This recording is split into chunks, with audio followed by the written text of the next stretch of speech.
അമ്മച്ചിയോ? അമ്മച്ചി ഇതെപ്പോ വന്നു? ഉമ്മച്ചി എപ്പ വന്നു? എന്താ അമ്മച്ചി പിണങ്ങി നിൽക്കുന്നേ? ഇടി നല്ലൊരു ക്രിസ്മസ് ആയിട്ട് എന്നെ നിന്റെ വീട്ടിലേക്ക് വിളിച്ചോടി. അമ്മച്ചിക്ക് ഇവിടെ വരാൻ ഞാൻ വിളിക്കേണ്ട ആവശ്യമുണ്ടോ? ഇടി വിളിക്കാത്തോടത്ത് കയറി ചെല്ലുന്ന നിന്റെ സ്വഭാവമല്ല ഈ കുട്ടിയമ്മയ്ക്ക്. മാറുന്നു.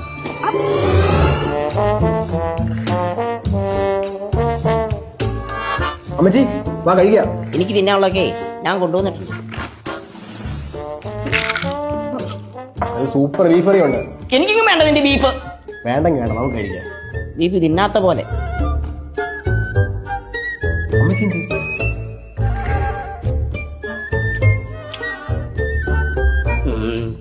അമ്മച്ചിയുടെ പിണക്കം മാറാൻ ക്രിസ്മസ് ആയിട്ട് അമ്മച്ചിക്ക് ഒരു സാരി.